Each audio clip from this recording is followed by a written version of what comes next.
langitnya Allah subhanahu wa ta'ala. Gak terima Gusti Allah. Allah subhanahu wa ta'ala berfirman, wahai Ayub, siapa yang membuat engkau sabar? Siapa yang membuat engkau sehat? Siapa yang membuat engkau kaya? Kenapa engkau membanggakan dirimu?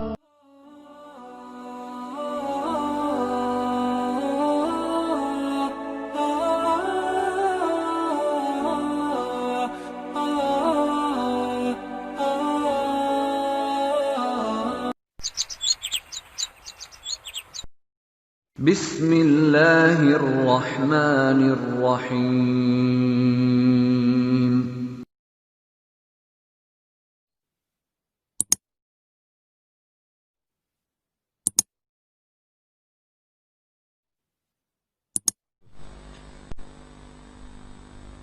Waalaikumsalam warahmatullahi wabarakatuh. Iya, lanjut. Sampai sahur tenan nih. Sampai protol awas. Allahumma sholli ala Muhammad. Alhamdulillah, mutiara-mutiara yang beliau ajarkan kepada kita mudah-mudahan membawa kita wafat dalam keadaan husnul khotimah. Amin ya rabbal. Lihat, ini yang diajarkan oleh para kiai NU. Mereka itu saling tawadhu, mereka saling rendah hati, saling merendahkan diri antara satu dengan yang lainnya. Ini adalah wujud pengaplikasian akhlak-akhlak para nabi dan akhlaknya Nabi Muhammad sallallahu alaihi wasallam. Allahumma sholli ala Muhammad. Hati-hati para rawuh. Banyak para nabi ditegur oleh Allah gara-gara memiliki rasa bangga di hatinya lebih. Cerita daripada Nabi Allah Ayub alaihi salatu wassalam. Nabi Allah Ayub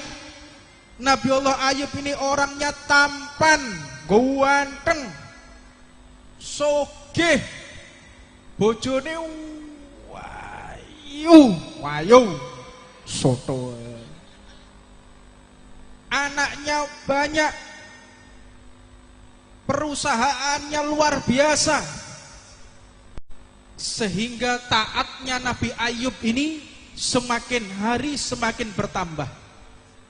Setan gak terima, mengatakan kepada Allah, ya Allah, wajar Nabi Ayub itu setiap hari imannya bertambah, wajar, sebab istrinya cantik, sebab anaknya soleh solihah, hartanya banyak, wajar kalau imannya bertambah. Dijawab oleh Allah subhanahu wa ta'ala, daripada jawaban yang diinginkan oleh setan, Allah tahu apa yang kau inginkan wahai iblis yang dikutuk oleh Allah. Apa yang kau inginkan? Aku ingin menguji hambamu Nabi Allah Ayub. Coba ambil hartanya. Jika diambil hartanya masih taat, maka aku akui dia adalah hambamu yang soleh ya Allah. Maka seketika Allah subhanahu wa ta'ala memberikan satu musibah, hancur lebur hartanya Nabi Allah Ayub. Dan seketika itu Nabi Allah Ayub langsung hidup melarat. Ini permintaan setan. Alhamdulillah di bulan Ramadan setan tidak ada, kecuali setan rambutnya abang sing awan-awan rokokan. Halo, Allahumma sholli ala Muhammad. Iki pas poso-poso, lek ono wong lanang gak poso, yang pertama itu adalah insya Allah musafir. Yang kedua mungkin sakit. Yang ketiga gendeng. Jadi le ono wong tok ngene Basuki Rahmat lewat sepeda motoran husnudzon, kata beliau husnudzon, iki musafir, sepeda motoran ambek gak helman. Delok, oh gak iki ketoke bocahe jenuh, cah jenuh iki ketoke. Ono cah jenuh ndi? Nah, aku ki ketok meh tak tabrak motor wae aku. Berokokan. Oh iki musafir tekan jenuh tok Tuban. Allahumma sholli ala Muhammad.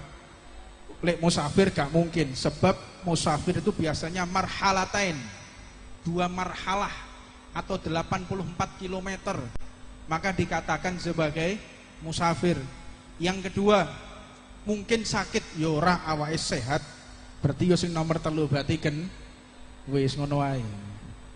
Akhirnya Nabiullah Ayub hilang hartanya. Ketika hilang hartanya, anak-anak beliau diungsikan, tidak mampu memberikan nafkah kepada anak-anaknya, diungsikan ke rumah saudara istrinya. Maka setan pun mengatakan kepada Allah, wahai Allah, taatnya tidak berkurang. Taatnya Nabiullah Ayub tidak berkurang sama sekali, justru malah bertambah. Maka setan pun mengatakan, apalagi di dalam hatiku ini ingin membuktikan ya Allah. Maka Allah Subhanahu wa ta'ala mengatakan, apa yang kau inginkan? Ambillah anak-anaknya, berikan musibah sehingga anak-anaknya mati. Mungkin yang dicintai bukan hartanya, tapi anak-anaknya. Maka seketika itu terjadi satu musibah gempa. Anak-anaknya Nabiullah Ayub tertimpa rumah dan mati semua. Rupanya ketaatan Nabiullah Ayub nambah lagi. Subhanallah, jajal koyok kue be aku. Sepeda motor hilang. Sepeda motorku hilang, Pak. Ono. Nah, modelnya sudrun-sudrun. Nangis sepeda motor hilang. Tapi tidak menangis seperti pacarnya hilang. Soto kue cekel aku. Sampai akhirnya diuji oleh Allah.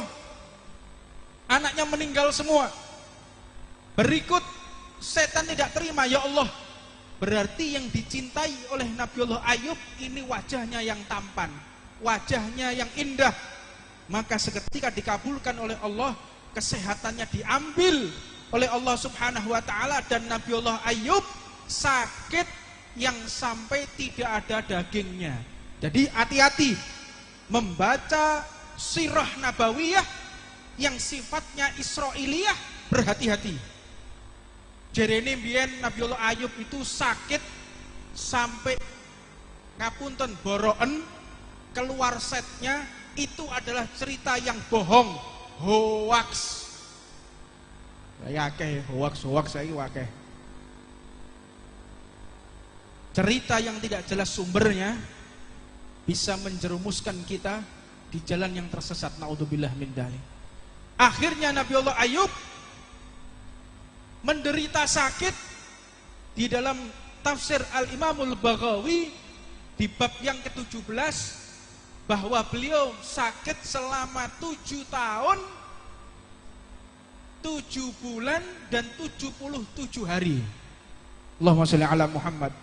Sampai Nabiullah Ayub dan istrinya hidup di bawah pohon karena diusir oleh masyarakat. Diusir, dari kaya, punya kehormatan, diusir sampai di bawah pohon selama 7 tahun. Dan terakhir Nabiullah Ayub ditinggal oleh istrinya. Ditinggal oleh istrinya karena dibujuk oleh setan. Dan akhirnya Nabiullah Ayub lulus atas ujian Allah yang begitu dahsyat. Dahsyat ujian daripada Nabiullah Ayub. Maka mendapatkan pujian dari Allah, dan setan pun menangis terseduh-seduh melihat ketaatan seorang nabi kepada Tuhannya. Allahumma sholli ala Muhammad. Sampai akhirnya Nabiullah Ayub mendapatkan pujian dari Allah. Malaikat Jibril turun memberikan arahan, wahai Ayub, di sebelah kananmu ada air dingin, di sebelah kirimu ada air panas. Itu akan dimunculkan oleh Allah. Maka usapkan ke tubuhmu air panas, lalu air dingin, dari air dingin pindah ke air panas, terus seperti itu. Maka penyakitmu akan dihilangkan oleh Allah Subhanahu wa ta'ala.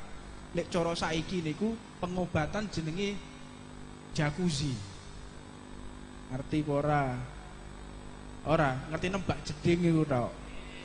Jacuzzi itu pengobatan dari Jepang yang bisa berubah airnya menjadi panas lalu menjadi dingin. Jacuzzi. Ngok jajal makmu duwe ember sing giyedi ke jegur kono. Allahumma sholli ala Muhammad. Akhirnya diusapkan air panas dan air dingin secara terus menerus, sembuh Nabiullah Ayub menjadi lebih tampan dari sebelumnya, dan selama 7 hari diberikan hujan emas oleh Allah Subhanahu wa taala. Bojone iku balik teng teng teng teng teng teng teng teng teng. Jere bojone, "Mana pepatahmu dulu? Ada uang abangku sayang, tidak ada uang abangku tendang." Oh, golek bojo ngono, ijolno gorengan. Allahumma sholli ala Muhammad. Pokoke lek ana apa meneh lek milih bojo, lek sing digoleki sing numpak ninja. Numpak ninja kenal pote racing. Wong. Lho rai gedhek jare iki. Naudzubillah min.